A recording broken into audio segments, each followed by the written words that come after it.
sometimes we can get into positions in our Christian walk where we can't do it alone. And we need someone to come and to show us the way. Here's freedom. Here's the way we can go. Here's the next step.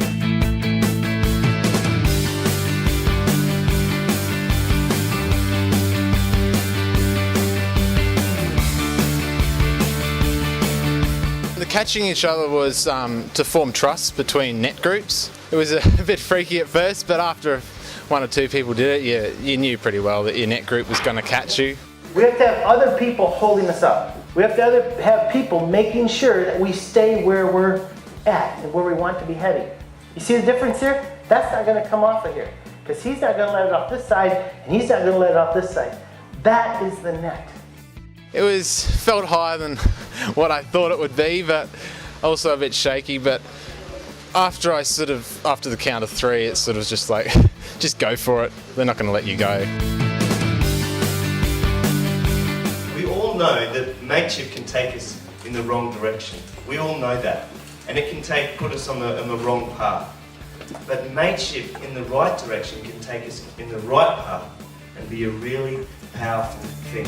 Hi there, my name's Dan. And I'm Susie, and together we're a doozy. Hi guys, I'm Martin. And I'm Calvin. And we're Melvin. Hi, I'm Den. And hi, I'm Fiona. and together we're Giona.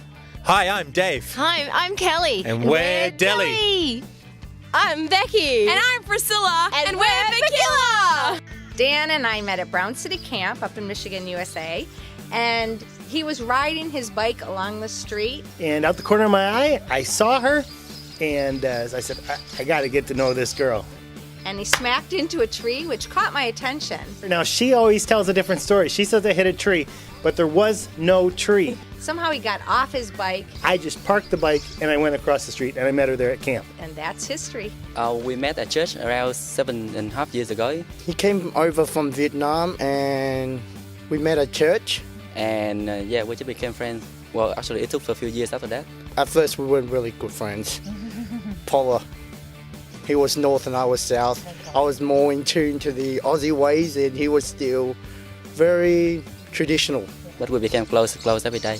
We go back nearly 19 years now, when Fiona was first born into the world. She came in probably to the hospital and we met there. We're sisters. We met at school, at COC. I was introduced in the grade 10 locker room. Kelly came in and punched me in the face, and I put my tooth through my lip. It was a mistake. It was an accident, but that's how we met. Me and Becky met in Billawilla, actually, where her family moved to Billawilla for her dad to, I think, work in the mining industry. And we met at church because her dad was pastoring at that church. We meted up there. What do you reckon their best attribute is? Best is everything about Kelly, but then I'm biased. His lovely ears. I guess she's really gentle with our kids and she's a good mum, so if that's an attribute, does that count? She loves people. I mean, above everything, she loves people. She's authentic too. He looks at others' needs better than himself, and he's done that with me, with our boys, with people around. What you see is who she is. I've never, ever, in the 24 years we've been married, see her be fake. The best is his extreme creativity. He has so much creativity in every aspect of life. She's so encouraging and I'm always happy, so when I'm feeling down or not myself, she's always there to just comfort and encourage me. Becky's definitely got a very kind servant heart. I know that she definitely has a passion for people and she loves serving, and she's just really kind and compassionate. He's a very caring friend. He'll always be there when you need help. He's always willing to help people. Whenever people ask him to go around to drive up or to do anything for church, he never say no. Fiona is a very caring person. I think she has a way with people to look into their eyes and to communicate on a really caring, soft level. What I really admire about Jen, she's very determined and has a way of listening to people's heart. But we both like to learn how to climb trees and rocks, boulders, and she bought a DVD the other day, Hips, Thighs and Butts, and she is very determined to get down there and put it on and do it in the lounge room. And you see her, she's really, okay, like this, guys, just like that in the lounge room. She goes for it.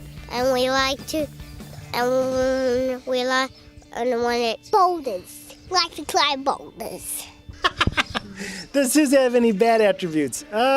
He gets so introverted and he gets so nervous about meeting people. She has no conception of time. None. Sometimes he just like hides behind me and I'm like, come on, you're great. And once he gets there, he's amazing, or he gets out a magic trick and he's fine, but it's that inner like, whoa. At first it really bothered me because I'm a real time conscious person. But so that's where I get really good at magic. I mean, we'll go someplace and I'll just practice tricks while I'm waiting for her. He has a very bad habit of taking pictures of himself. Get lazy sometimes and sleeping in the church as well. Anywhere with anybody's camera too. I have noticed that almost every meal, about 10 times, maybe not that many, but she just gives a little all the time. Fiona has this problem where she cracks a joke and she laughs at them. It just comes out of nowhere, probably from the bottom of her tummy, just out of her. And often no one else is laughing with her, which is quite funny because I find myself laughing at her, not so much with her. Levi just changes rules, and Josh and me don't like that.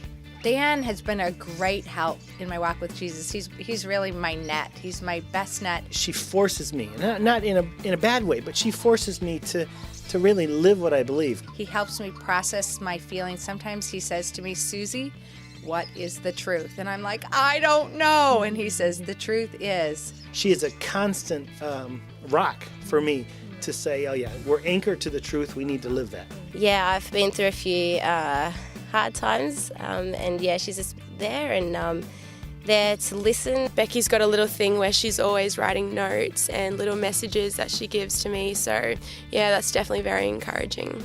Living with a pastor, you know, there's a constant stream of Bible verses being flung around, so it's easy. I get lots of encouragement. Yeah, she helps keep me accountable. She helps helps me just to, I guess, stay fresh and so we grow together. I've struggled many times because my family is very reclusive and high maintenance, and he supported me through it. He doesn't say anything, but he does it. He used action to show me that he got a heart for God. She's seen my ups and downs and encouraged me along the way in discovering Jesus and vice versa. It's you do it together, you walk together. She's been able to share, I think from her past, she's been able to import what she has learnt into my life, and I think that's been a real blessing to me.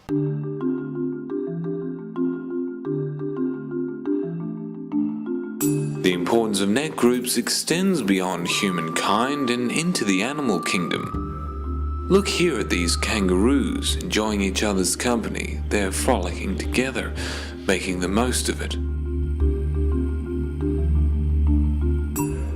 However, unfortunately, some choose to go it alone, like this young fella. He runs the risk of becoming lonely and ultimately dying from a wild lawnmower.